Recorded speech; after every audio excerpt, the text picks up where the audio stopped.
Hi, and welcome to the show where we share the stories of the many who intersect with our healthcare system but are rarely heard from. My name is Kevin Poe, founder and editor of Kevin MD. Rate and review the show at kevinmd.com/rate. Subscribe at kevinmd.com/podcast. Today on the show, we have Amy King. She is a psychologist, and her Kevin MD article is titled, "We're Confusing Resilience with Grit." Amy, welcome to the show. Thanks for having me. We'll get into the article in a little bit. First off, share your story and journey to where you are today.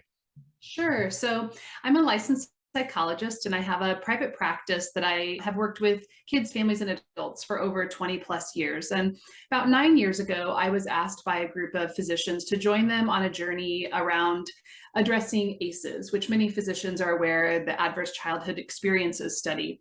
And really, they wanted to take a proactive approach to how can we address trauma in primary care. They knew that I was a trauma-informed therapist and had worked with lots of kids and families and adults over many years. And so we partnered and I helped them create a curriculum around not just identifying trauma, which a lot of physicians are being asked to do ACE surveys, social determinants of health, et cetera, but really they felt this pull, like ethically, what do we do once we've identified the trauma? And so that led us down this path of creating a program where they really could, at every well child visit, at every encounter with patient, both talk about trauma in a way that felt a little bit less intimidating and also build resilience interventions that really created those buffering mechanisms that we know mitigate trauma and stress.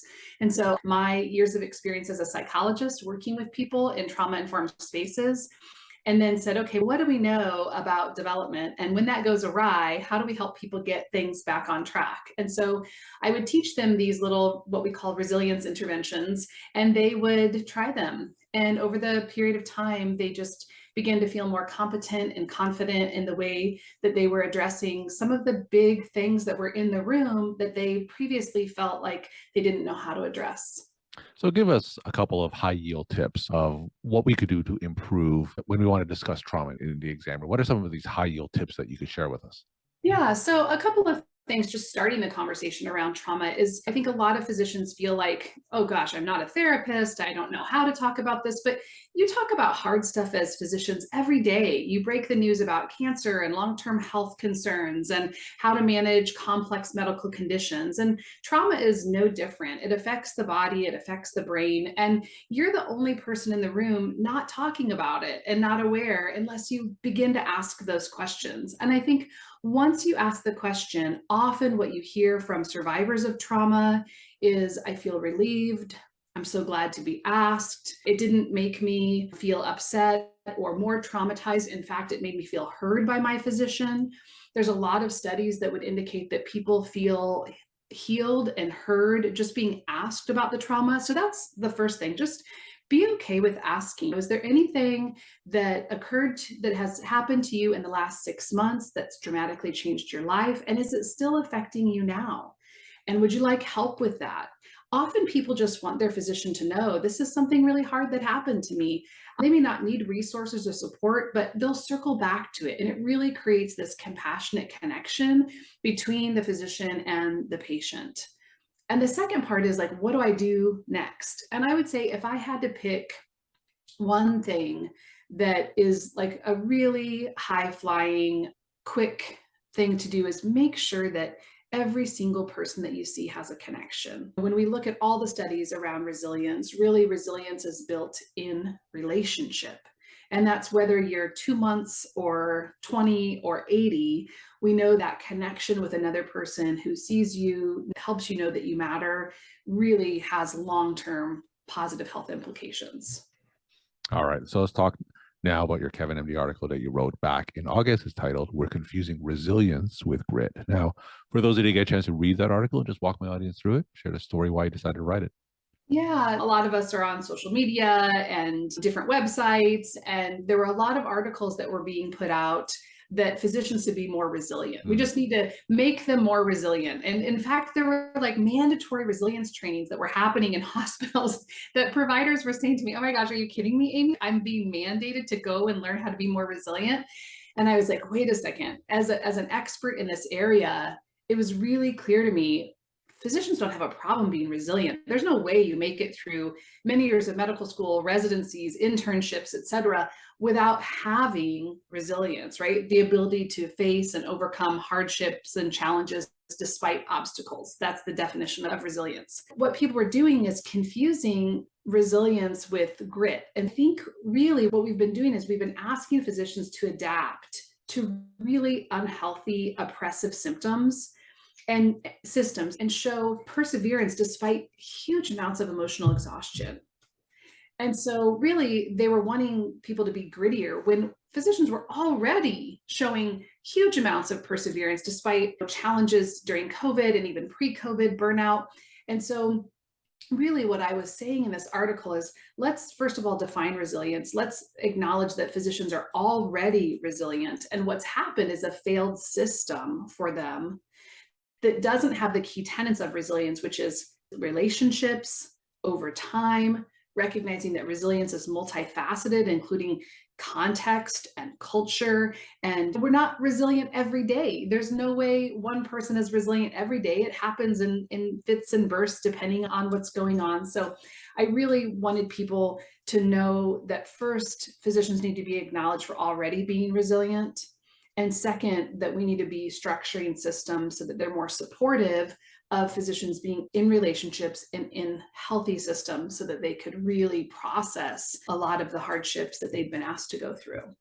Now, when you hear a lot of your clients and other physicians talk about these resiliency training courses, what are they like? What have you heard about them?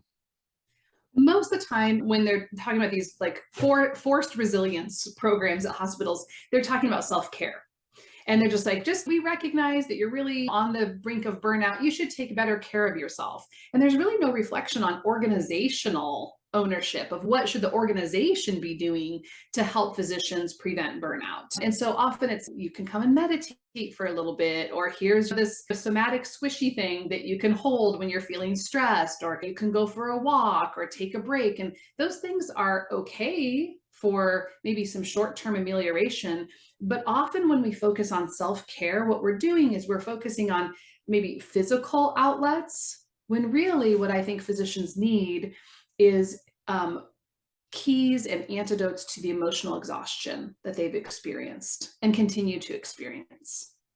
And from your observations and your perspective as a psychologist, why don't systems do some of the things that you say? Why do they just shunt a lot of physicians off to these resiliency training courses? It's a great question. I think a couple of things happen. One, I think large organizations aren't self-reflective, right? And there's an individual perspective that is definitely dominant in the medical field, that you should just persevere, you should push through, you should, never let them see you sweat. It's this kind of staunch individualism that is perpetuated in medical school and later on in residencies, et cetera, where you shouldn't tell people that you're exhausted, that you're overwhelmed. We don't encourage physicians to bring their whole selves into the work that they do. So there's the individual component that And what do you think about that, as from your perspective as a psychologist? What do you think about that mindset? just sets people up for burnout. The number one thing people want to be able to do is be whole humans. And when I talk to physicians who say we're taught to be boundaryless with our patients and with our career, and yet completely boundaried in who we are and never share anything about us and be the consummate professional, that fracture of self, identifying completely with your job and not with yourself, your culture, the roles that you play in your life, all of the things that give us richness, that compartmentalization will ultimately lead to burnout, and it ends up looking like divorce, addiction, other manifestations of depression and mental health difficulties, or just resenting your job every day. Now, what do you say to those physicians and administrators who say that physicians, in fact, should be boundaryless because it was always like this when we were training? The patient should be a physician's top priority, even above priorities regarding their own selves. What do you say to people who are stuck in that mindset? I think if people are stuck in that mindset, I'm grateful for the people that are changing it. In residency programs, I think there are people of color, there are women, there are people that are speaking up, and people in power saying, we're not going to do this anymore. This system that was created mostly for white men working 80 hours a week is breaking people. And people want to be able to bring their whole selves to work. And so when we see women doing job shares and people doing locum tenens and doing things that can fill their cup back up, and even a lot of really good changes in some residency programs around limiting hours and making sure that residents are getting sleep. And I know a lot of kind of old school thought is like, oh, they're getting soft. No, they're actually recognizing that these are human beings, not robots. And human beings are what will transform medicine. And when I see people able to take care of their whole self, then that's really how things begin to shift in even one-to-one patient encounters. So we talk about burnout a lot on Kevin MD and on this podcast. And I think that what you say has a lot of resonance, that we do need to change the systems. There are a lot of physicians who are trapped in the systems that you describe, and they want to break out and they want to make some changes. Now, when they work in a system that continues to be in that previous mindset, what are some ways that they can push back? What are some ways that they could function in a system that just tells them to go to resiliency training without that self-reflection that you talked about? How can physicians function? First of all, there's lots of other things that physicians can do, right? If they're in a system that they really don't like, one of the first things is just coaching them and saying, is this the best fit for you? Is this the best fit for your family? Is this the best fit for your mental health? And a lot of times physicians go into the work they're doing like, this is the one way I can do this, but there's lots of ways to practice medicine. And I do a lot of coaching around that. But within that, even if they're saying, no, I really am here, I'm committed to this hospital, I really want to work with this group of people, what I would say is we have to then begin to be clear about priorities and expectations. And so sometimes we'll do like a boundaries exercise. And the idea of boundaries doesn't mean, okay, I'm going to just quit my job and tell them I'm not going to do this. And boundaries mean I want to be in a relationship with you, even if the you is an organization. And so I need to define for you what's okay and what's not okay for me. And so I help physicians develop scripts about how to do that and weigh the pros and cons so they can really practice that, because it is not something that's encouraged. As I was saying, physicians are taught to be boundaryless. So now all of a sudden they're having to unlearn that, and even asking for small things like not being double booked right before their lunch hour so that they could do some charting, so that they could actually go and get a walk or take a break. Those things that previously felt like, oh my gosh, that's insurmountable, I can't ask for that. It's like, we can begin to make just small little changes that might really help you feel like you're getting your cup filled back up. So I think that concept of pushing back on boundaries, I think that's tremendously important, because for a lot of physicians to get where they are, you're right, they have to be boundaryless. They have to say yes to everything or else they wouldn't get to where they are. So what are some quick tips? What are some quick words that physicians can say to just start gently pushing back? I want to be in a relationship with you. Maybe that's the clinic, maybe that's the practice owner, whoever the you is defined as. I want to be here and I want to serve my patients. Start with that. Start with what you want to do. And then say, in order to do that, I need, and maybe just put out 2 or 3 bullet points, right? I need to be not double booked. I need my last patient encounter to not have high complexity, whatever the case may be, right? It might be little things. I need to not get alerts and calls when I'm on my days off, and not be asked to come in and cover call when I'm on my days off. You know, really what you can do is, if I could change like 3 things right now that I would just go, oh, that feels so much better. Let's advocate for those first. Here are the 3 things I need. And then again, sandwich in at the end. This is so I can continue to take care of patients, help them thrive, live their best life, but also make sure that I don't enter a space where I don't want to be in this profession anymore. So just starting with, this is where I want to be. These are the things that I need. And I'm asking this because I want to continue to be in this profession for 20, 30 years and not be burned out 2 years post-residency. Now, could you tell us a case study or a story where you've coached someone to do that and that's actually moved the needle in their situation? Yeah, I was talking with a pediatrician the other day, and he was trying to figure out how to set limits. All of a sudden, the patient portals, I don't know, all your listeners, it was just like this 5,000 word essay. And so I said to him, okay, what would that be like if you just went back and you talked to your team, your partner that you share a call with, but also your MA, and said, what feels reasonable to us in a given day? What can we respond to? And then how are we going to cut that off?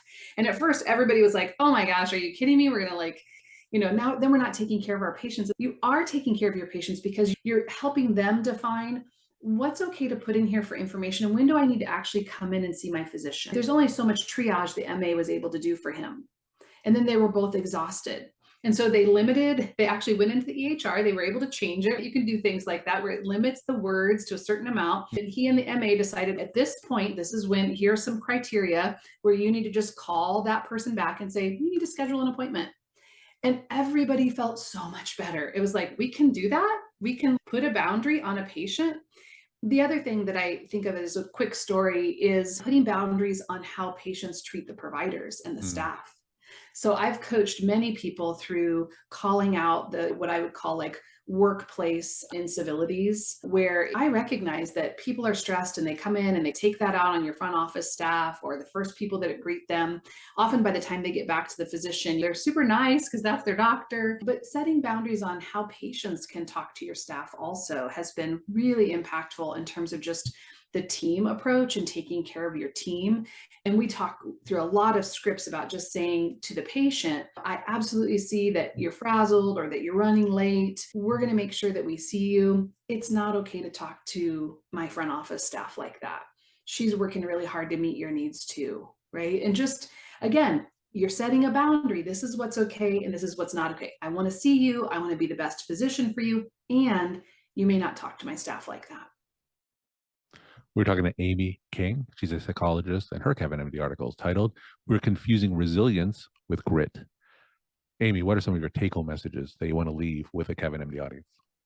Yeah, I'd say the biggest thing is that my passion is that I want physicians to know that they can address trauma, they can address their own by setting boundaries and decreasing burnout, and they can also feel really competent and confident working with their patients to address trauma and adversity. There's a lot of support out there so that they can feel more competent in doing that. And if they just start with one thing, it's about making sure that they are connected to a community as a physician for themselves, and that when they see patients in crisis, that person gets connected to just one other soul.